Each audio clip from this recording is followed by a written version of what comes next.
Now, more than 50,000 women every year are forced out of their jobs in the UK after having children, according to an estimate by the Equality and Human Rights Commission.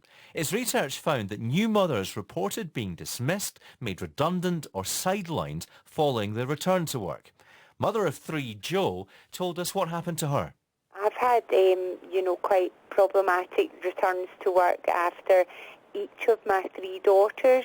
My first daughter, she's now coming up in 11, and when I returned to work, I returned part-time, which wasn't a problem. However, when I did go for promotion, when I was unsuccessful, in the feedback that I was given, the person who'd interviewed me actually did say at the time that I was unsuccessful, but maybe at this point in time I should just concentrate on my wee family. Had I known then what I now know, I would have obviously, I know that was totally unacceptable as an employer to say that.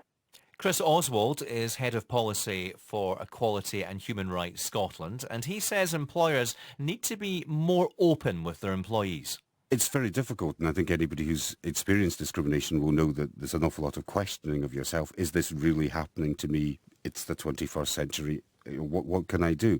So I think I don't think we should put the onus on the employee. The onus really is here on the employer to be clear about what their responsibilities are, to be confident about what it is they need to do, but particularly to talk to their employees to check how they're feeling and whether the situation can be improved. Well, now, what does the law say about this? Jillian Merchant is an employment lawyer with Thompson Solicitors, and I asked her what she thought of today's news. I don't think it is entirely surprising in my experience representing women before employment tribunals.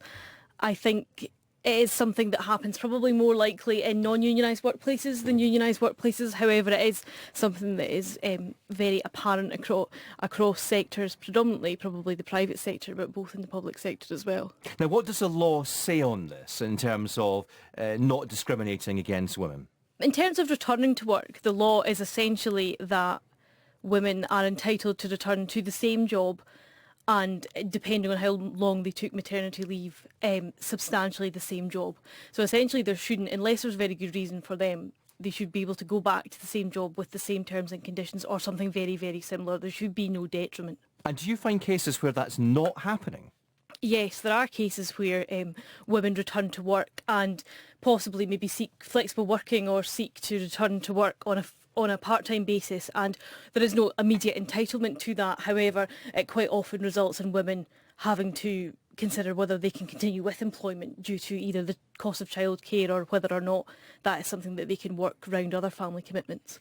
I suppose it gets more difficult when it comes to something like promotion. When you go for a better job and you don't get it, you're never quite sure about what the reasons are, and that must be difficult to prove that it perhaps is because you have children. Yeah, it is one of these things. It's like all discrimination cases. There are rarely witnesses, and it's really something that is on paper or can physically be proved to have happened. A lot of the time you are asking the tribunal to draw an inference from what has happened and the fact that the woman is pregnant or has taken maternity leave. And quite often that is the challenge of these types of cases. So what can people do if they think they have been sidelined? Obviously, see a lawyer like yourself, but how do they progress their cases? If you are dismissed or you feel compelled to resign, you would be able to claim unfair dismissal as well as discrimination on the grounds of sex.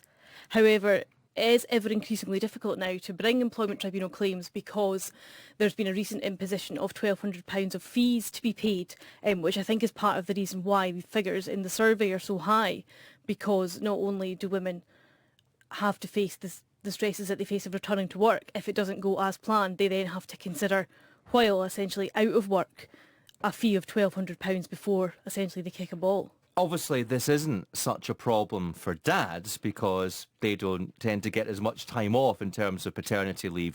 But I wonder, could that help the situation if we were to give fathers more time off, that perhaps it wouldn't be seen as a gender issue?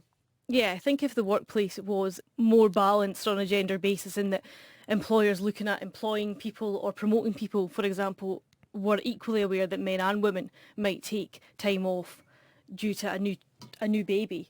I think that would eradicate a lot of the discrimination that we see, because I think a lot of women who are childbearing age face discrimination both in trying to get jobs and trying to get promotion in jobs. And if it did become the norm that men were as likely to take time off than women, then I think that would eradicate a lot of the discrimination.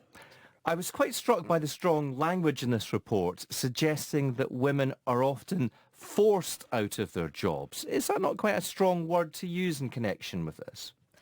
I think it is quite a strong word to use. However, I think that the fact we're in 2015 and there are, according to the report, a potential of 54,000 women who are suffering a detriment or dismissal because of pregnancy is completely shocking. And I think that the fact that also this survey seems to suggest that we're going backwards rather than forwards, I think that language in the strongest terms needs to be used, and I think that the strongest action needs to be taken as well.